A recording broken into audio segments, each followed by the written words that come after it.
Hello, everyone. Thank you for joining us from wherever you are in the world. My name is Claudia Saracita, and I'm a senior in the Global Liberal Studies program with a concentration in politics, rights, and development. It's been an honor to be the student coordinator of this dialogue aimed at bringing awareness to the current migration crisis in Europe. First, I would like to begin by quickly thanking everyone who helped make this dialogue possible. Ellen Toscano, director here at NYU Florence, for her encouragement and guidance from the beginning. Dean Schwartzbach in the Liberal Studies program in New York for providing support, Scott Palmer for helping to think through the format of this dialogue and making it technologically possible to connect our Global Network University. Liberal Studies professors Brendan Hogan and Kyle Weinberg for offering assistance to the students as we prepared for today, and the faculty who served on the selection committee in choosing today's panelist.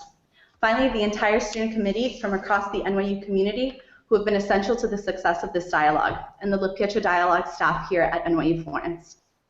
This dialogue is especially meaningful to me as it comes at the culmination of my senior thesis research on the migration crisis over the last 2 years.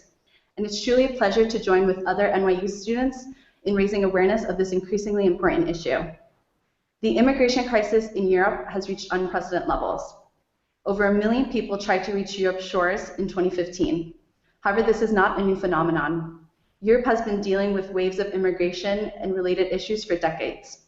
So far this year, over 180,000 people have arrived by sea. 1,261 people have died or have gone missing, and 82% of arrivals are coming from the world's top 10 refugee-producing countries.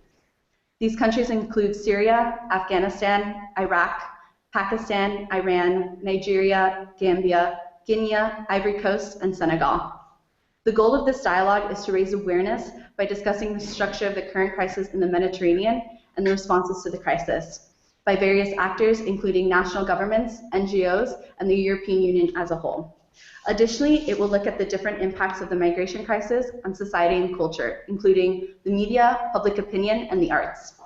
This migration crisis is not only the greatest migration since World War II, but also the greatest humanitarian disaster of our time. We hope that this conversation is just the beginning of understanding the scope of the crisis and that it will contribute to the efforts that students across our university are making in being actively engaged, finding solutions, and offering support in any way we can. If you have any questions, please feel free to ask them via the form on our main website, wp.nyu.edu/global migration dialogue, or you can also tweet us the question at Pietra Dialogues. Now I have the privilege of introducing the chair for our first panel. Jessica Francis is a freshman studying in the Liberal Studies program with plans to major in politics and media, culture, and communications. She's currently spending her first year away in Washington, D.C., and is a media relations intern at the American Enterprise Institute. Having previously worked with the American Red Cross, Jess has a focus on global public health, international development, and women's rights. I'll pass it over to you now, Jess. I first want to thank Claudia for the great introduction and initiating this conference. I want to welcome you all to this discussion, and I'm excited to see where it leads. The first panel we have here is the instability in the Mediterranean and the structure of the crisis, where we'll focus on the act of migration itself, the EU structure, and touch upon their response, which will lead into panel 2, and how migrants can fill gaps in the EU's economy. This panel will provide a great contextual information for the whole conference as a whole, so I really hope that what you gain out of it is information to then apply to later life and pass it along to other people. So as many of us know, and as Claudia centered upon, this wave of immigration is the highest it's ever been since World War II. And personally, one issue I find, and one issue I have such a big issue with, is that people attribute it to one type of people, one type of reason, one cause as such. While Syrians do make a large number of the refugees, and the Syrian war is one of the big major causes of the migration, there are many other migrants who are migrating for different reasons, such as economic, political, and social issues. So before I want to begin, I want to clarify terminology that is being used throughout this whole process. As I said, this panel is a contextual information panel, so therefore, just to provide you with some information. These terms are migrant, asylum seeker, and refugee. The term migrant means a person who departs one country to settle in another, often in search for a better life, but not so. So there are an incredible amount of people who fall under this category. Now, the specific terms are asylum seeker, where it is a person who has left their country and is applying for asylum, and if they return to their country of origin, they usually have a fear of persecution as such, but they haven't been granted a status of asylum yet. And then the refugee in specific scenarios means an asylum seeker whose application for asylum has been successful. But in a broader context, and in the context it is used nowadays, means a person who's been forced to leave their country in order to escape not just war, but persecution and even natural disaster. So there's a whole variety of layers that play into this migration crisis, and that's a big thing that I want to focus our discussion on today. I now want to introduce our panelists, who are all currently studying at NYU London. Our first panelist is Suheyla. She's from Turkey but grew up in Texas and is majoring in international relations with a minor in history. And as a vice president of Turkish Student Association, she has a strong interest in Turkey's relation with the EU and the United States and hopes to have her honor thesis in relation to the European migration crisis. After Suheyla is our next panelist, Dmitry, who is a sophomore at NYU Abu Dhabi studying economics and finance. He is passionate about international law, gender politics, human rights, and hopes to attend law school upon completion of his undergraduate degree. Then our final panelist is Sarah, who was born in Zimbabwe but has lived in South Africa and the UK. Her upbringing sparked her interest in international economic development, and she is majoring in economics and journalism. I will leave it up to them to summarize each of their papers, but now we can move on to the presentation of those and then discussion that will follow. So and as Claudia mentioned, anybody viewing, you can ask questions as we go along. So I'll pass it over to Suheyla now. Thank you, Jess. Hi, everyone. My name is Suheyla, and in my paper, I mainly focused on the conflicts around the world that have caused this influx of refugees entering Europe and where they're coming from, the reasons why they're seeking refuge, the numbers of migrants, the conditions they're traveling in, and how and where the migrants are going. As Jess and Claudia mentioned, there has been ongoing inflow of migrants and refugees to Europe due to various catastrophes around the world, especially in the Middle East and Africa. They're seeking shelter due to wars, attacks, terrorists, and just poverty. But most of them are coming from Syria, Iraq, Afghanistan, and sub-Saharan countries like Somalia, Sudan, South Sudan, the Democratic Republic of the Congo. While these migrants are coming to Europe, seeking refuge, Europe has been very slow to react to find a overall solution to the conflict due to many of the member states having different views on how to on letting in the migrants. Some of them are more reluctant than others to actually let them in. And although there are some economic reasons for some of the migrants to come in, such as poverty, there are many underlying reasons for why these refugees are coming, and most of them are due to wars in their own countries, where, for example, in Syria, where Bashar al-Assad is actually bombing his own citizens, there's a humanitarian crisis with 470,000 deaths as of February in just Syria, and where President Assad is bombing using chemical weapons on civilians. Just last Tuesday, there was an airstrike on a market in a town called Marat al-Nu'man, which killed dozens of citizens. So Assad is basically flattening entire towns, while terrorist groups such as ISIS have taken the opportunity to use this event to rise and also take over major towns. And this has basically led to the displacement of half the country's population, 4 million refugees risking their lives in dangerous journeys to actually get to Europe. In addition to the Syrians, which make up the largest proportion of the refugees currently, there are other events around the world in Iraq, Afghanistan, Somalia, where there are wars going on, where these failed states have multiple actors in the country trying to gain control. So there's just basically instability, poverty, chaos, and these events have been happening since like 1990s, early 2000s, and these people have also been faced with terrorist attacks from groups like the Taliban, Al-Qaeda, and ISIS. And so in terms of statistics, as of the end of 2014, 3.9 million Syrians, 2.6 million Afghans, and 1.1 Somalis, who are the top 3 countries with the most refugees leaving their country, have fled their countries. Like I mentioned, Syria makes the largest proportion, and most of them tend to enter Europe through Turkey and Greece. Turkey is currently the largest refugee hosting country with more than 2.7 million of the total of 4.8 million registered Syrian refugees as of March. And this is expected to rise with the recent EU-Turkey deal. So the European Union has been flooded with thousands of migrants requesting to enter Europe. In 2015 alone, 350,000 Syrians, 180,000 Afghans, 125,000 Iraqi first-time asylum applications were made to the European Union. But as I mentioned, the EU member states have different opinions on how they want to handle the crisis. The decision-making is very slow, and no overall concrete plan has been actually reached. So the refugees are still taking these dangerous routes into Greece and Italy, some even dying and going missing along the way. So while they're crossing the Mediterranean, they're going in very difficult situations. They pay thousands of dollars to smugglers who have created these vast networks where they bring in large amounts of revenue just by bringing them in overcrowded boats, trains, buses, and the boats are typically prone to capsizing. And just to name a few incidents, last year a boat with 900 migrants capsized near Libya's coast. Similarly, just 2 days ago, 500 migrants drowned in the Mediterranean yesterday between the same route between Libya and Italy. And this is actually kind of due to the EU-Turkey deal, where they don't take the route from Turkey to Greece anymore across the Aegean Sea, but tend to use the more dangerous Libya to Italy route.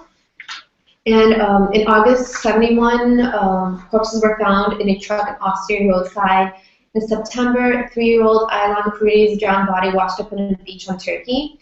So in 2015, 3,770 people died while crossing the Mediterranean to get into Europe, and many others have been taking such unsafe routes like these, and they will continue to take them unless a solution is found.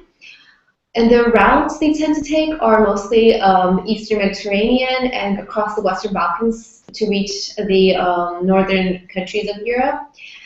Like he's mentioned, it's very easy for the smugglers to get the refugees across the Mediterranean or Aegean Sea from like Turkey to small Greek islands, which do not have the infrastructure to actually handle the waves of migrants coming in. Then after that, they cross the Western Balkans to reach Germany and other northern countries. Some EU countries, such as Hungary, Slovenia, Serbia, Croatia, and Macedonia, have actually set up fences across their borders to stop the inflow of migrants coming into their country. Some have put quotas on which and how many migrants can come in, such as Austria and Macedonia. This has led to thousands of migrants being stranded along Greece's border. Because Greece doesn't have the necessary means to take care of all of them, they've actually been camping out in horrible situations. More than 44,000 people are trapped in Greece. And in a single town called Idomeni, I might be pronouncing it wrong, along the Greece-Macedonia border, there are 12,000 migrants, of whom 2/3 are women and children. And these people, after the borders were closed off, they built makeshift camps where they lived in terrible, horrible situations, where they were sleeping in mud with wet blankets and basically burning firewood to stay warm. Although the number of migrants are expected to decrease with the EU-Turkey deal, their conditions are not improving. And recently, actually, the same town, there was actually tear gases that the Macedonia reacted with tear gassing the migrants when they were insisting on the borders opening up.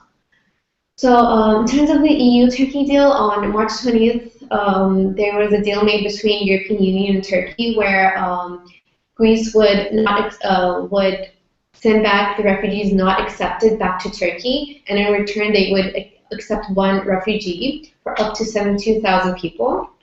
In return, Turkey would get $3.3 billion, while the Turkish nationals will have access to the Schengen zone starting in June, and there will be new talks of Turkey entering the European Union. But Greece's processing centers are not adequately staffed, and it's there's a big question of how well this deal will actually play out. The EU will send 2,300 officials to help out, but it's unclear if this will actually be much of help. Because even on the first day, hundreds of migrants continue to land on Greek islands, and the deal overall faces a lot of criticism because there are arguments that the smugglers will use other alternative routes that are way more dangerous than the Aegean Sea, even though that was dangerous to begin with. And this is actually true, as we saw with the Libya to Italy route. And others argue that Turkey is actually incapable of offering security to the migrants due to President Erdogan's undemocratic rule, where he has been violating even the human rights of his own citizens. And Amnesty International has actually claimed that he has been sending back Syrians to Syria. So this is a big controversy, and Turkey is not a full member of the Geneva Convention, so it is not able to provide work, education, and healthcare that the migrants need, which is one of the main reasons they actually leave Turkey to get into Europe in the first place. So, in conclusion, the EU-Turkey deal is a very faulty solution. It doesn't actually solve the problem to the largest refugee crisis since World War II. It's just Europe has been fumbling for a solution for a very long time while millions of lives are in question. And this just comes to show how the European Union is unable to actually secure its borders, coordinate amongst each other, and come to a overall concrete deal of redistributing the refugees amongst each other in a timely manner. And a better solution needs to be made soon. That's the end. Thank you.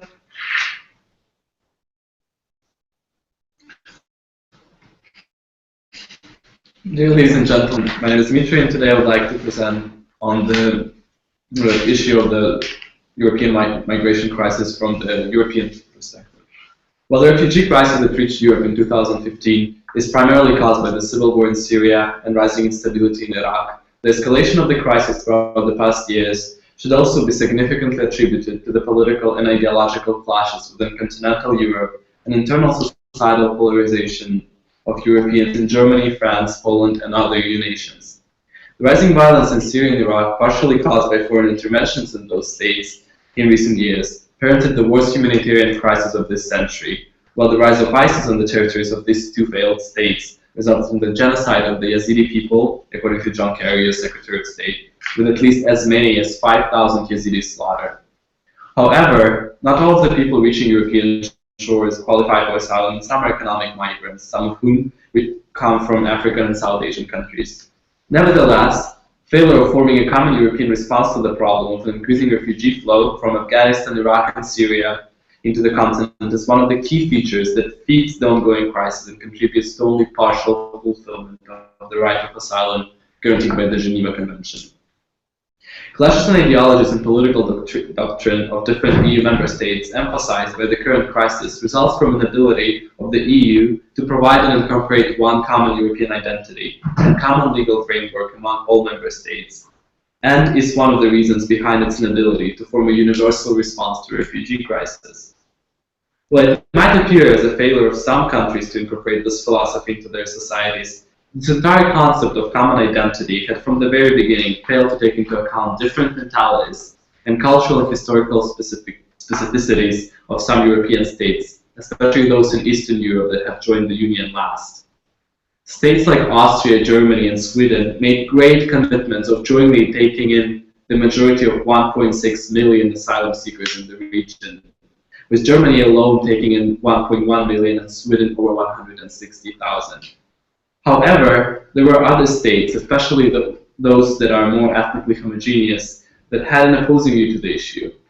Hungary has built fences along its border to keep refugees away from even passing through. Poland's newly elected right-wing government has been doubtful about acting on their predecessor's commitment to take in 6,800 refugees between 2016 and 17, which is less than 0.02% of Poland's total population.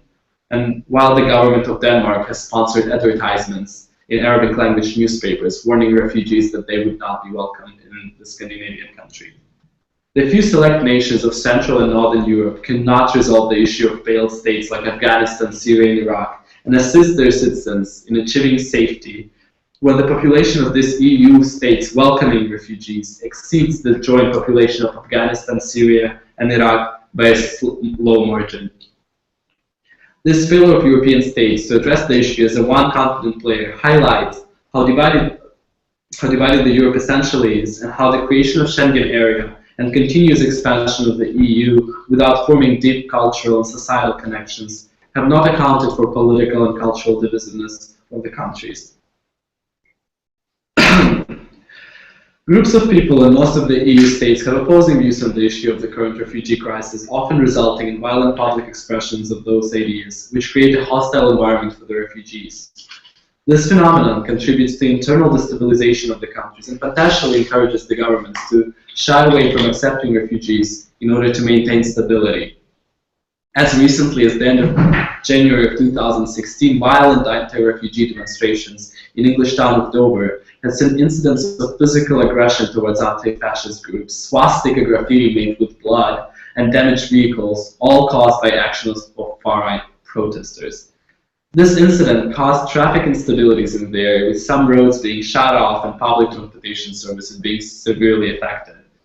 Germany, the country that accepted the highest number of refugees in Europe, has seen even more severe cases of anti-refugee violence.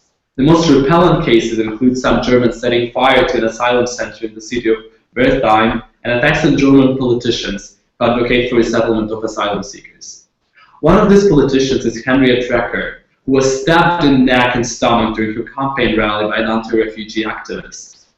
These incidents are not particularly widespread. Nevertheless, on average, the number of anti-migrant protests has significantly increased in 2016 following the Cologne attacks, taking place both in Germany and many other European nation states.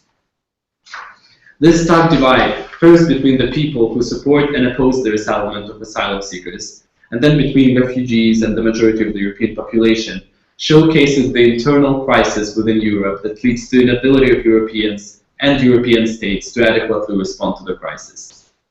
Moreover, the internal polarization of the population within the EU member states contributes to the states' disability to successfully fulfill their obligation to global community.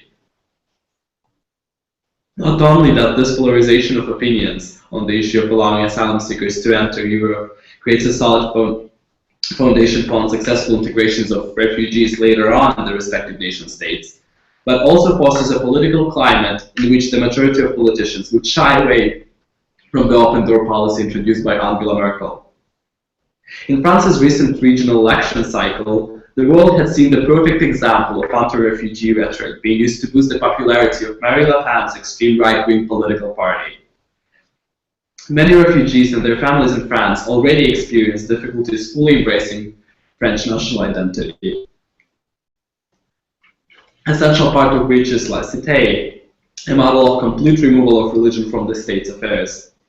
Islam has inherently had secular and state leadership combined in one figure, starting from Prophet Muhammad, who brought together the divided states of Arabia, and at the same time preached monotheism to many of his followers. This example, along with many other values essential to the French or the Germans, or any other European nation for that matter, often clashes with religious identity of many individuals.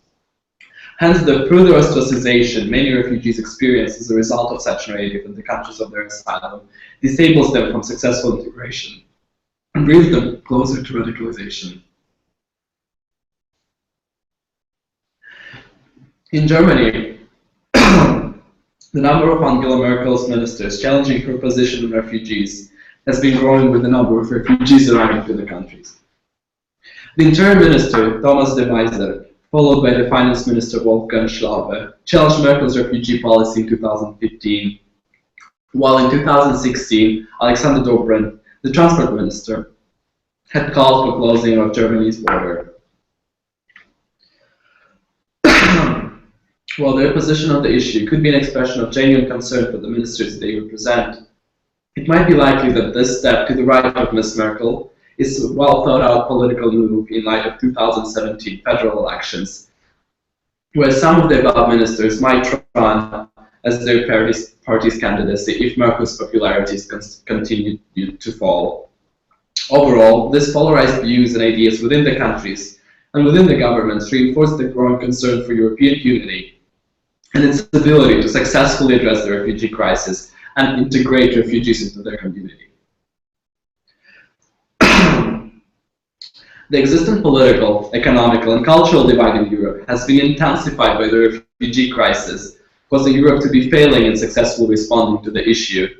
Inherent tensions within the continent, along with the newly formed tense political climate and societal unrest, weakens the position of the European Union internationally and makes it a more likely target for radical groups. It also creates a more fruitful soil for terror attacks to reach the effect of chaos and further divide within Europe. Therefore, understanding the roots of the structure of the crisis, not only from the perspective of addressing direct causes such as the civil war in Syria or illegitimate government in Iraq, but also from attending to the inherent problem in Europe, could be helpful in finding the potential ways of resolving, or at least mitigating, the crisis. Thank you so much. Hello, my name is Sarah, and I wrote a paper on how the influx of migrants and refugees can plug the holes in Europe's bleeding economy. In 2015 alone, over 800,000 refugees made the risky journey to the shores of Europe. Since the Syrian civil war began in 2011, small refugees had attempted to cross the Mediterranean Sea in search of stability. But until recently, most of the 12 million Syrian refugees had chosen to remain within the Middle East, hoping to return when the war ended. However, according to Middle Eastern specialist Masiyiwa, a sense of hopelessness now prevails among Syrians, who no longer see the return home as a possibility and seek a new future elsewhere, especially due to the lack of employment rights and benefits systems in countries like Lebanon, Turkey, and Jordan. And it isn't just Syrians. Non-Syrian refugees facing mounting racism and oppression in their host countries have taken advantage of the decreasing prices of transport across the sea and the commitment of EU authorities to rescue and process those coming by sea. But most of Europe has not met them with open arms. The general response of many European officials is on discouraging people from attempting to cross into the EU, cracking down on smuggling networks, and quickly deporting those who managed to get in, seen most recently by the EU-Turkey deal. However, Europe's economic and social problems started long before the current refugee situation. From debt and financial crises to shifts in demographics that lead to shrinking workforces, the forecast for many nations would have been grim regardless. Thus, one must ask if the influx of refugees, many of whom are young and skilled, has the potential to inject productivity and growth into Europe's economies over time. Because although they come with a high short-term cost, the benefits of well-integrated refugees in the long term are much greater than the costs. European countries can capitalize on this mass migration by shaping their respective policies to integrate these immigrants quickly and allow them to become active participants within their borders. So of the many problems that faced Europe before its most recent refugee crisis, the demographic crisis is probably the most significant. Due to a shift in cultural and normative values, Europeans are having fewer children. The EU has an average of 1.55 births for every woman of childbearing age, with European heavyweights like Spain, Italy, and Germany falling below this. It might be important to know that these three nations are three of the five largest contributors to the EU's budget. At the same time, increasing life expectancy means that people are living for longer, and older people are making more and more of the national populations. According to the United Nations, 8% of Europeans were older than 65 in the year 1950, a number which is now closer to 18%. And smaller European countries aren't immune either. Open borders between EU members have encouraged citizens to move from countries with smaller and weaker economies to those with stronger economies. The result of this emigration on each country means that large portions of non-working older people are being left behind, which further shrinks the productivity of these economies, causing more workers to leave, and so on and so on. All these shifts and trends work together to create what is called a perfect demographic storm, with a large number of older people who are no longer of working age, who need to be supported by the shrinking number of people who are of working age. Furthermore, this is only exaggerated by the string of financial and debt crises triggered by the banking crisis in the United States in 2007, which has placed financial strain on both healthy and unhealthy European economies. So there's clearly a paradox in the current situation in Europe. While law enforcement and officials fight to keep young refugees and migrants out, their own industries and economies struggle due to their shrinking workforces. Thus, the largest and most obvious benefit of refugees entering Europe is the human capital that they provide. With birth rates continuing to fall, this injection could be vital for the survival of European production. It's also important to note the demographics of the people who are coming into Europe. The bulk of Syrian refugees making the trip across the Mediterranean are of the professional middle class, who have been spurred to leave after being unable to get proper work in their host countries. Once processed, these people can immediately transfer their skills into the workforce of their new host countries in Europe. Furthermore, a significant portion of these refugees are young. According to the statistical agency Eurostat, 55% of the applicants who sought asylum in the EU last year were between the ages of 18 and 34, many of which were even younger, with only 0.2% being 65 and older. That means that each person coming into Europe will provide years and years of labor and skill into the economy before they need to be supported in their old age. Moreover, once employed, incoming refugees begin to participate in economic activity. With the incomes that they earn, they pay taxes, which contribute to the state. They also use their incomes to consume, buying European goods and services. This is particularly important because many European products have had to be subsidized by the EU due to competition from globally sources and more competitive products. They will also create new niche markets that don't currently exist in Europe, such as the conservative clothing market that's been seen in France that caters towards Middle Eastern women, as well as ethnic food markets. Thus, refugees entering Europe not only potentially boost production, but can boost consumption as well. However, any potential benefits of the crisis are entirely contingent on the successful integration and assimilation of refugees into different societies. Immigrants cannot consume without an income, and they cannot get this income without the resources they need to secure good jobs, such as employment rights, access to capital and financial services, and so on. So the sooner adults can be processed upon their arrival to Europe, the sooner they can get jobs and begin to participate economically. And although this is a goal for many nations, the long period of time that it takes for refugees to have their paperwork processed and administratively cleared is a problem with many, many negative consequences.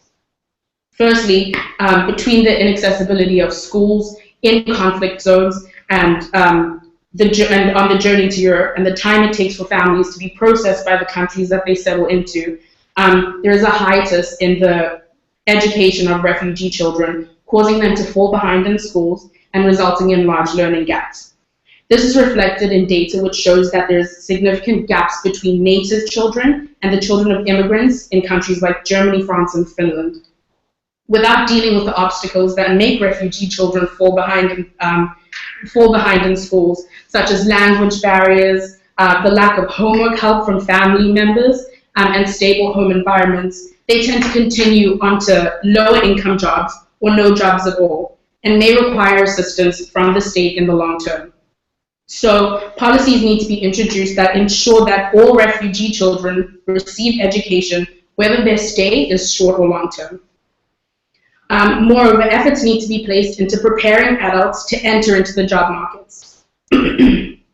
According to a report issued by the OECD, the difference between the unemployment rates of natives and immigrants is 10% or more in Spain, Greece, Belgium, and Sweden.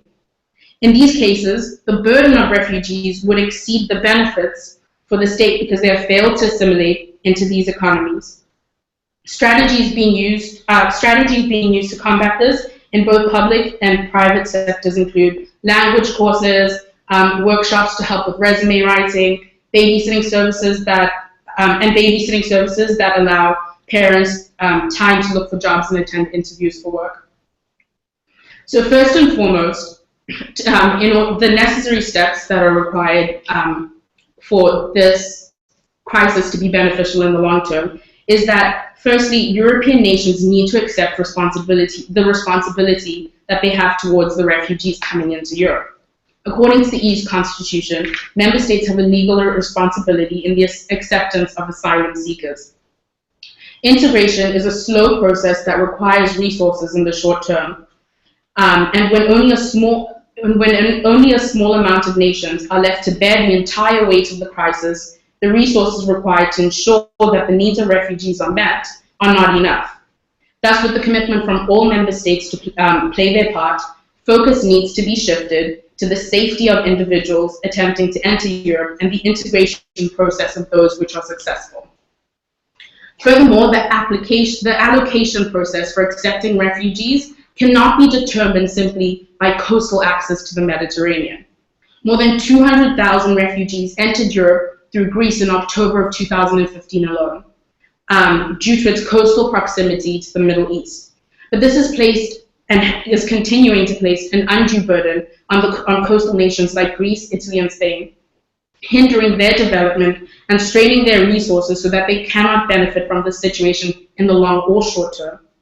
Thus, an efficient mechanism for determining the state that is responsible for examining and processing applications for asylum seekers needs to be established. The key lies in creating a process that identifies the demographic weaknesses of individual countries, as well as evaluates their potential long-term gain from refugee resettlement, and allocating quotas to countries based on this information. This system would also hold countries that have underperformed in their acceptance to refugees accountable. This outlook was perhaps best articulated by the OECD Secretary General when he said, "Refugees bring hope, the hope of a better life and a better future for their children and ours. But to realize this potential, a sustainable investment is needed.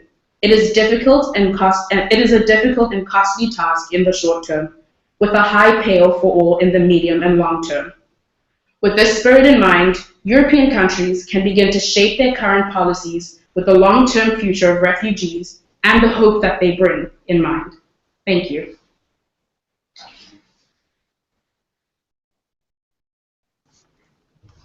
I want to thank you all for writing your papers and contributing this to this discussion.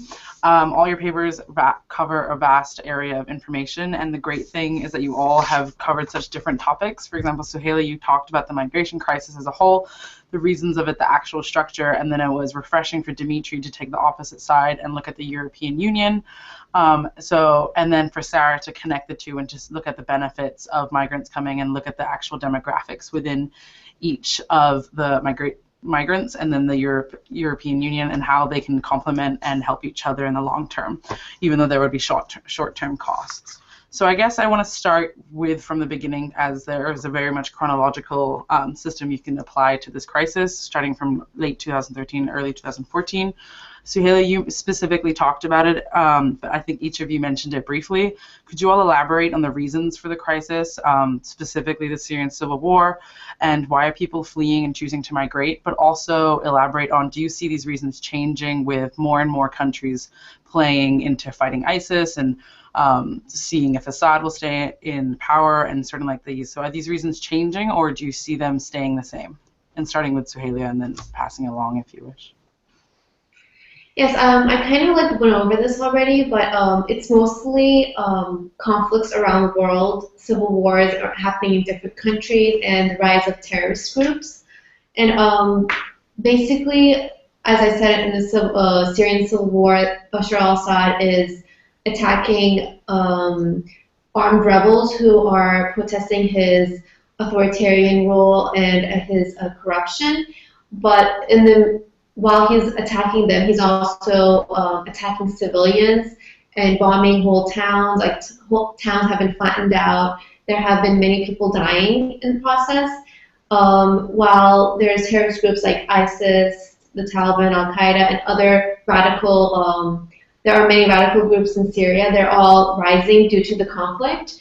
And not just in Syria, but also in Iraq and Afghanistan, and in African countries like Libya, and where there's no stable government. There are, in most of the governments, most of the countries there is no stable government. There are basically various different sides trying to take control with like no one government that can provide a safe environment for the people to live in. So these people are basically leaving their homes to feel safe, to live where they know they can have a stable life.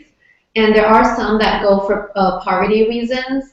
They tend to come from African regions, but those areas also have conflicts of their own, and where they escape political persecution, or just they want better education, better jobs. So I don't know. I feel like the reasons are all like the same since 2013, but it could change. Where I think increasingly people have been going in for poverty reasons more. Like the boat that capsized 2 days ago, it mostly had sub-Saharan Africans who were going for economic reasons.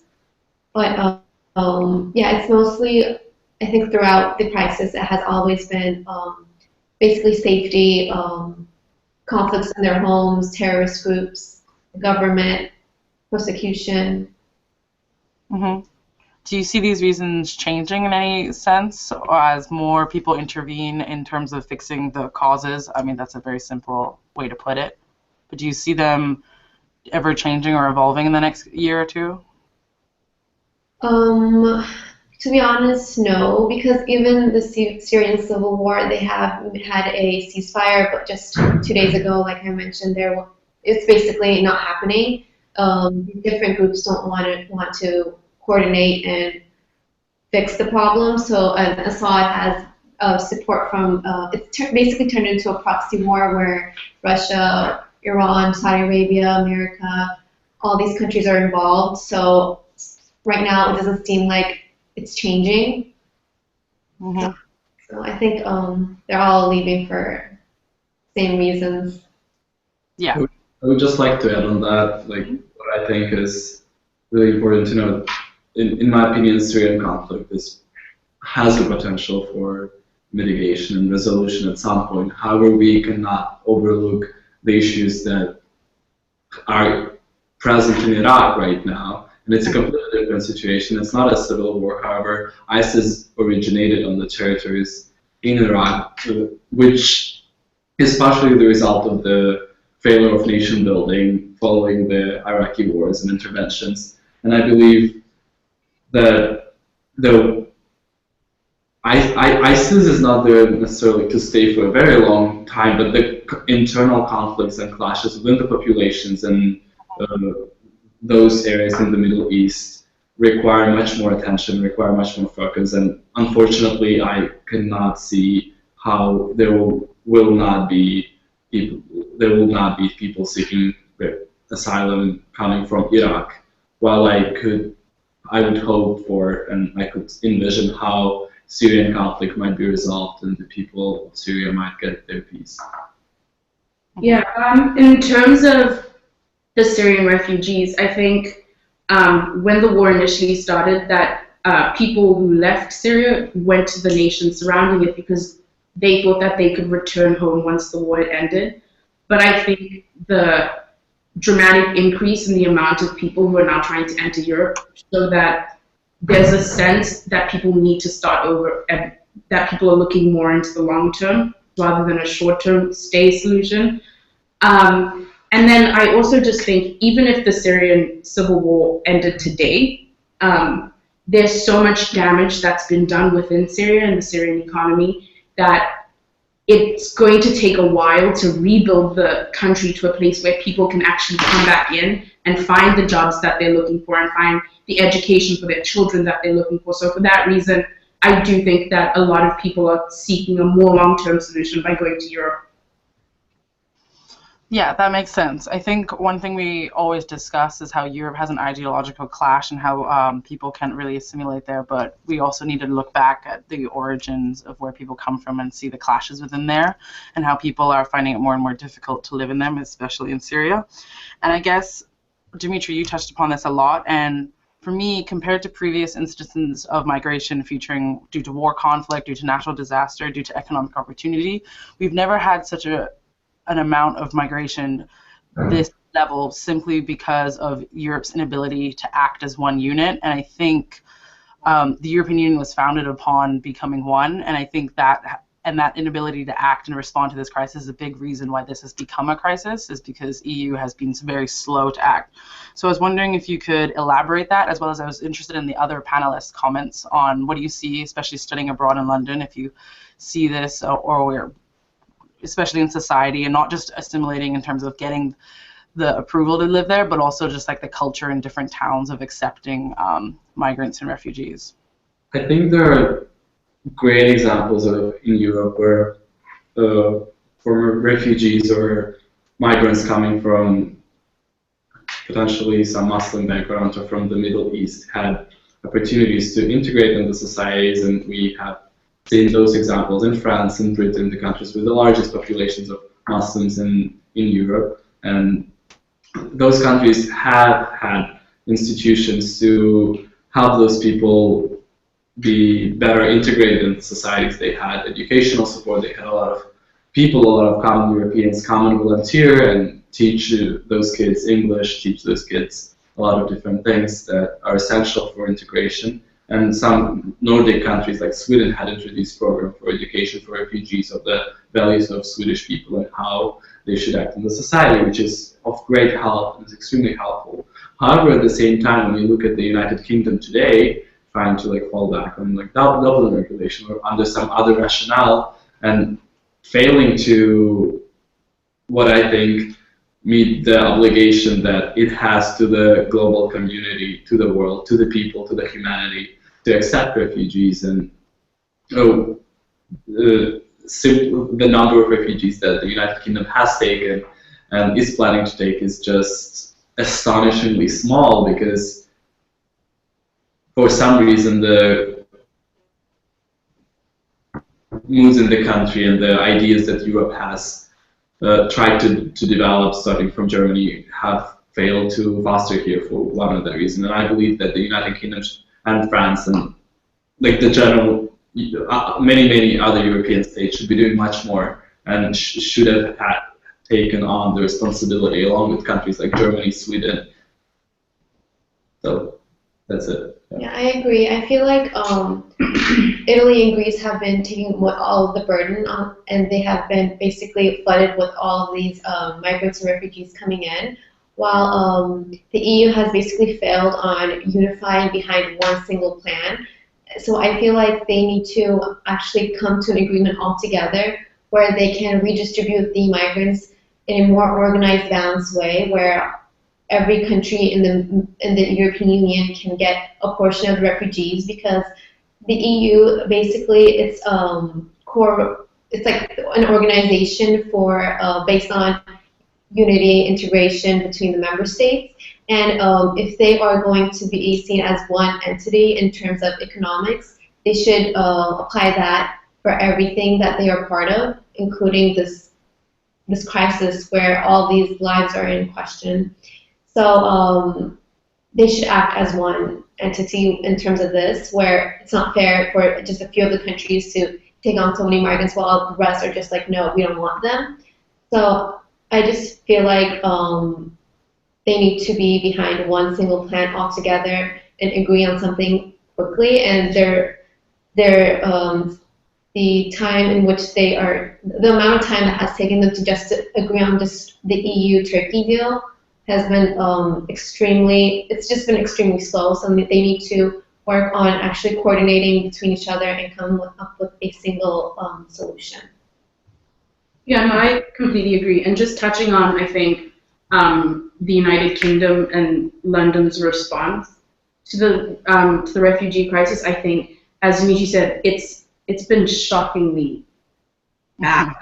it hasn't been good at all. I think in the next 4 years, England has said that they'll take 20,000 refugees, which is really only 4,000 refugees a year.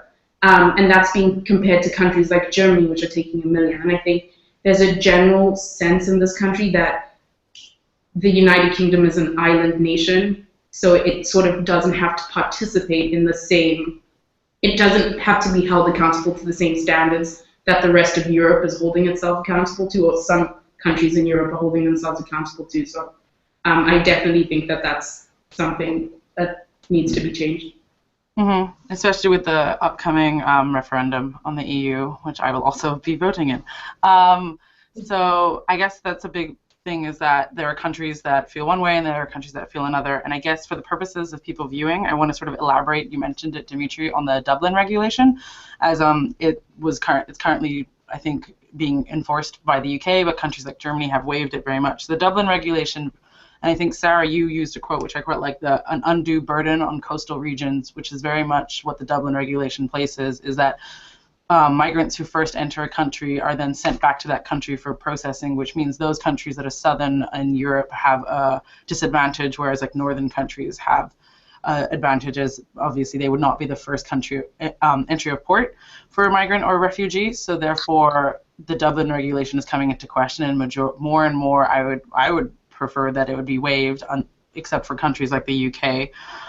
So do you see this regulation being ever abandoned, or simply being put on pause for this migration crisis in some sense? That's a very simple way to put it.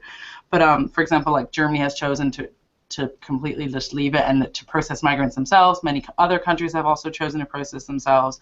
Do you see, as more and more people become aware of what the Dublin regulation is that, do you see this changing, or do you see it being more and more enforced? And I think a lot of that speaks to the ideological and political issues within one country and how far right or left they're currently swinging in their national politics.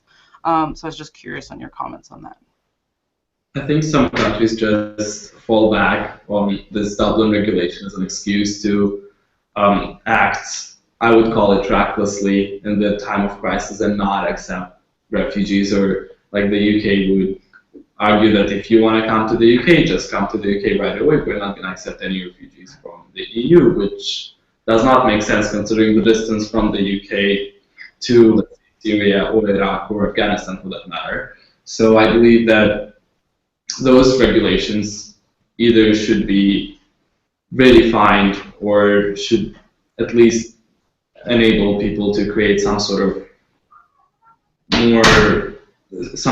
regulation or accommodation of the current situation, which Dublin regulations have failed to, in order to allow and actually have some enforceable mechanisms for some countries that are failing to meet the obligation of taking in the refugees, to make those countries pay, to make those countries contribute, and to make those countries educate their people to make it a more welcoming community.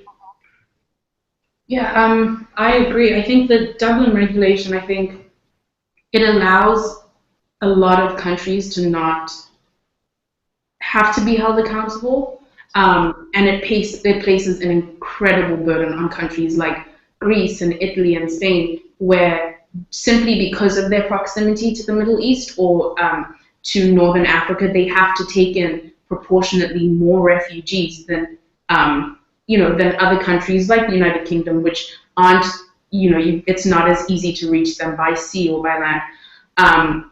I also think that it creates a problem with the safety of refugees because of the Dublin regulation and because of a lot of laws that individual European countries have created. It means that once they've arrived, once a refugee arrives by sea in Greece, they'll usually want to move on to another country. And the journey itself, because of certain countries like Serbia won't allow refugees in, which means that if you're moving through Serbia, you're actually you're not allowed to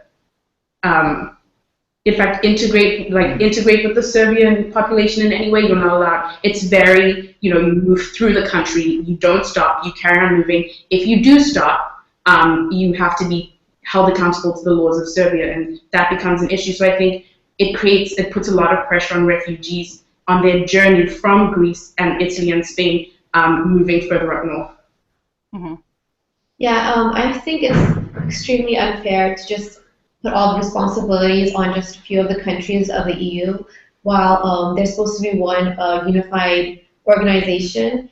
So I agree with what Sarah and Dmitry said, where I feel like it should be changed, and basically all the member states should accept some refugees, and Greece and Italy and Spain shouldn't be held accountable for all the refugees just because they happen to be on the border, or like they happen to be the easiest access into Europe. Yeah, I very much agree. And I think one big thing for me living in the US and seeing the national politics on this side is that there are times where this is not just Europe's issue. This is not just Europe's migration crisis. There are many other key players. Countries in the United Arab Emirates aren't accepting any refugees. The United States have pledged to only do 10,000 and do testing of sorts in terms of religious, depending on who wins this election. And we see countries like Canada and the current Prime Minister actually being there at the gates waiting for Syrian refugees to come off the plane. And I think one big conversation that's going to come up, well, I hope for it to come up in the next coming months, is that it's no longer Europe's migration crisis. Europe has a responsibility to act first because of their location, and they can't just simply say, oh, why are we the only ones acting? They have that very much responsibility, and though other countries like the United States, Canada, or other countries in the UAE also do very much have a key responsibility in doing that. How that is done, I don't know, and that very much leads on to panel 2. But I guess I want to lead on to what, Sarah, you brought up. I found it a very interesting connecting paper in between Dmitry and Suheyla, because you very much talked about the benefits and the long-term costs, and I think many people don't discuss that. They sort of just see, oh, they're coming to my country, they're going to take my resources, when in fact these are individuals also who also are trying to make a better lives for themselves. And I think one great thing is to bring up an argument is that they can also benefit you. So I guess you say that people want to stay for a long-term time and that the migrants are coming to fill an EU's economy. My concern is that the issue, another side argues, is that the total number of migrants or refugees coming to Europe are such a small number in terms of the EU's total population. I believe it's less than 1%. I might want to double check that, but how do you think such a small number of population could affect a wider EU economy? Well, I think two things. Firstly, the 1%, Europe's economy, Europe's population, I think, is 750 million, which means that you're dealing with 75 million people. So even if it is 1%, it's a massive 1%. It's a lot of people coming in.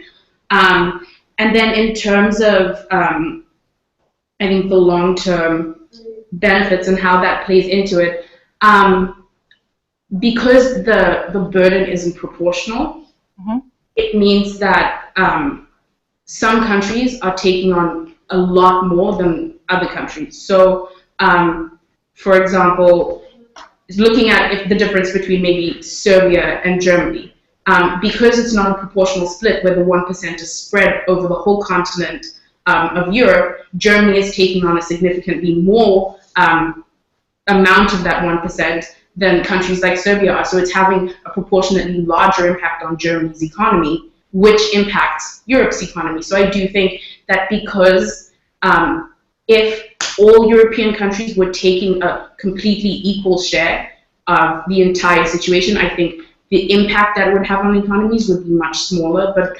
because they're sort of leaving it to certain countries like Greece, like Germany, like Sweden, it's having a much larger effect on their economies, and in turn affecting Europe's economies and the EU's economies. So yeah. Just to add on that point, I completely agree with Sarah, and I believe that when you think about like this 1%, it's still a great increase in human capital in the European Union.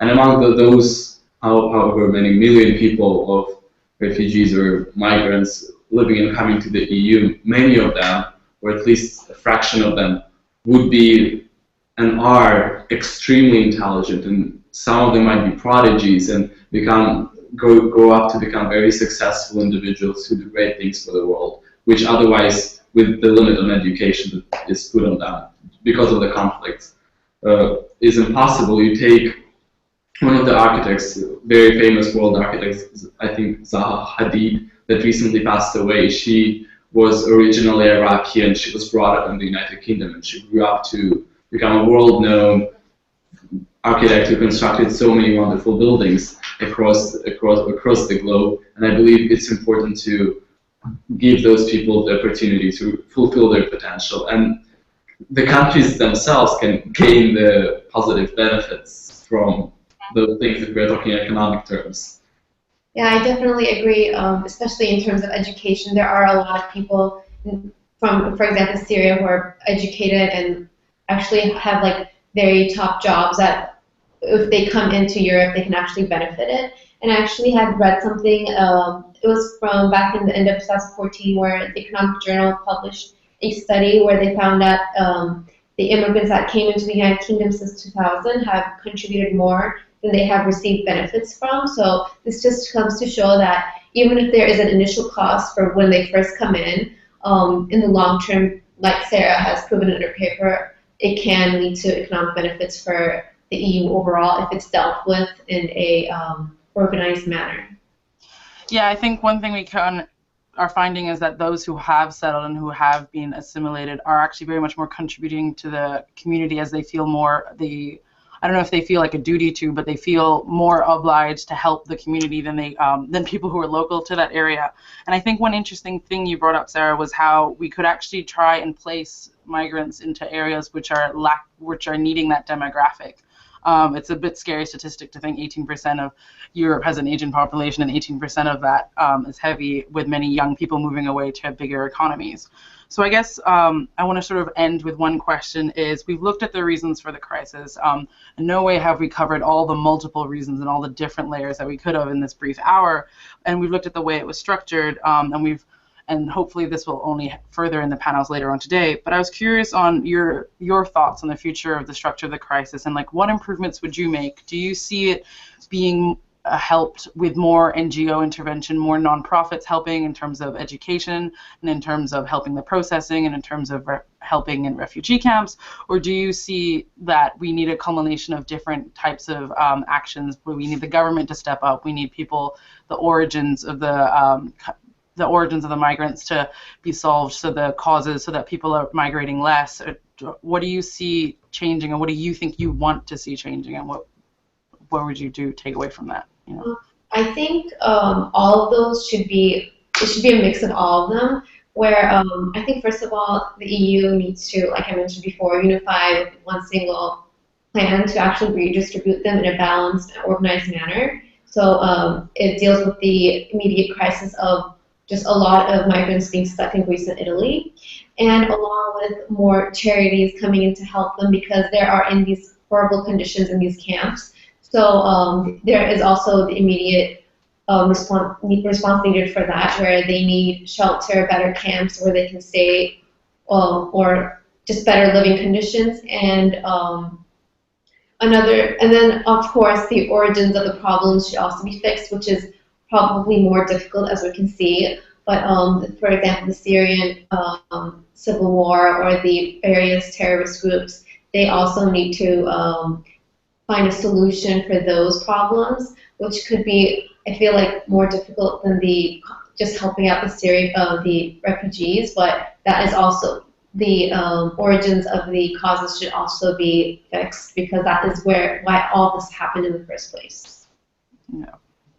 Yeah, I'll just jump in on that. I think that one of the key things that should be realized is how, I think as you have mentioned, the problem is the global problem, and it's not the burden of a few single countries on the EU or simply on the entire EU. It's the problem of the world, and there are many countries who are to be potentially held responsible for some of the violations, for some of the refugees' reasons to flee their states. Therefore, I think, for asylum seekers, therefore I think it's important to realize, like, for as many nations as possible to realize their obligation to act and their obligation to help. And by raising awareness as we're doing today, and by simply voicing your opinion on the issue and going out and educating people on this topic, I think is at least the very least we could do and people should do to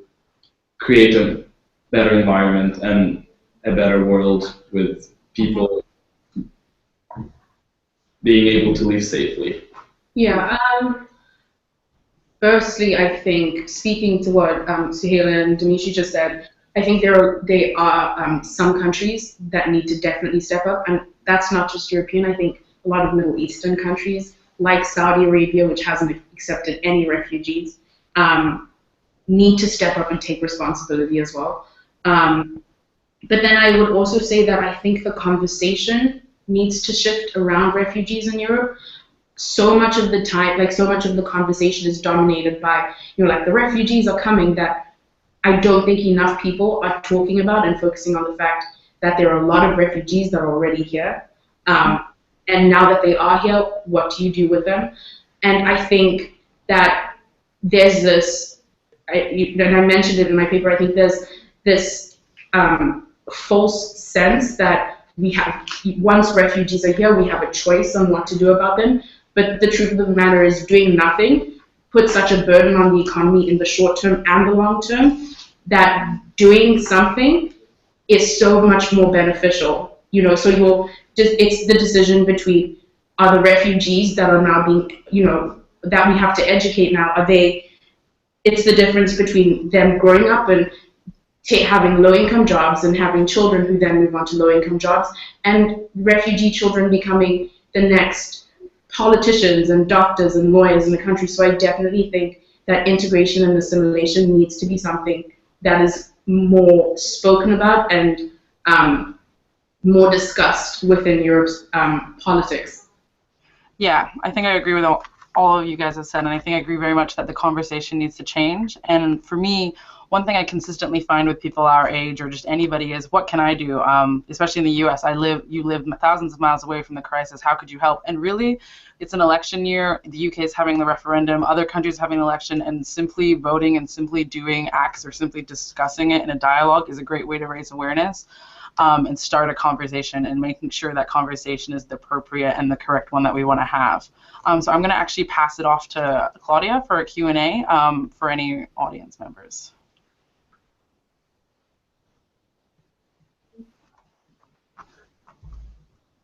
Claudia, I believe you're on mute.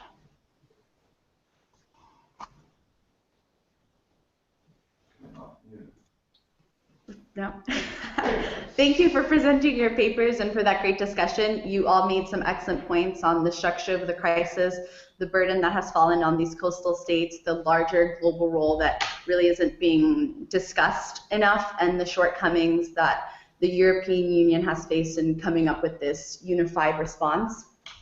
And one of the questions that we received from our audience while you guys were discussing is from Jerome. He would like to ask, do you guys believe that member states should be more bound to an overall EU charter or constitution, I should say, in order to come up with this unified response? And we'll start with you, Sarah. It's a good question. I think if it's not, maybe being bound by a constitution would be helpful, but I think it's important to point out that there is pre-existing constitutions that do bind European states, and some European nations, because they see this as, like a state of emergency and as a crisis, then it's that they're not particularly following the constitution that they did sign up to. So I think it's more to do with the attitudes, binding the attitudes of the people together and sort of having a consensus on the fact that, the EU needs to act as one, and different member states need to take responsibility and share the burden together. I completely agree on Sarah's point, and I believe that legislation is necessary, and it does help a lot. However, especially in well-developed nations like most of the European countries are, it's important to develop internal grassroots support for acceptance of refugees, and it's important to educate people about those issues. And it's important to build up that support, to allow people to feel welcome and to be well integrated in the society from their arrival, rather than living off in ethnical communes and not having much interaction with the rest of the country. So I believe constitution and legal changes could be necessary, however, they cannot exist without internal support. Yeah, I agree. I feel like they should try to find a compromise where all the member states agree on something. But if not, they should, I feel like, find something that, because this is a state of emergency, they should, I think, go towards like a constitution if necessary, because of all the lies that are in place. So I feel like the compromise would be a better solution, because in that way the refugees would be better integrated, the member states would be more willing to help out, and they skeptic member states would be less prone to blaming the EU overall. So a compromise would definitely be better, where everyone agrees on one single solution. But if not, because this crisis so is an emergency, it could be a possibility where they create a legislation where the member states have to oblige to it. Yeah, I think I agree with all three of you. Legal accountability for these member states in one unified EU constitution might make addressing this very serious crisis easier. The second and last question that we'll take from the audience, because unfortunately we're running out of time on this panel, is from Elizabeth Tanya, who would like to know which EU countries have been the most receptive and welcoming to refugees, and if possible, do you know any examples or efforts of policy changes they've introduced in an effort to integrate them into the society? I think, as I referred in my paper, I think one of the greatest example in Europe was Sweden. It has accepted the highest number of refugees per capita, and they have had, along with other countries, Germany and Austria, Sweden had created different. The youth in Sweden had volunteered a lot, and they had helped the refugees to come into the country to do different. On top of that, Sweden has created educational programs that teach those people about the way the society runs and that exists in those countries, and what values are essential to the typical Swede. And while they don't enforce those values and they don't force people to accept and integrate those values, they educate the refugees about this ideas, and they make them understand the society in much better and much countries like Germany, Sweden, even countries, I think it's more about proportional acceptance, so accepting refugees proportional to your own population. So even countries like Malta, even though they haven't done a large number overall, fortunately, good job. In terms of, I think, policy, I think German policy has been really good about it. For example, I think the German policymakers found that accepting refugees in this situation isn't that different from a lot of other refugee situations that they've had, and a lot of immigration issues, and even they're taking instructions that we had for those programs and just applied them to this particular crisis. So you have, an example is, I think they have a dollar program where as soon as you enter, even if you aren't processed and you cannot legally work in Germany, you can volunteer. So they have refugees spending the day volunteering, and they get benefits and housing, and they're supported by the state. But they work, and essentially, I think they get $1 for their work, just a symbolic dollar for volunteering. And in that, even before they're participating with competitive jobs, they're still contributing to the German economy. So I think there's been a lot of good policy. Yeah, I agree with both of them.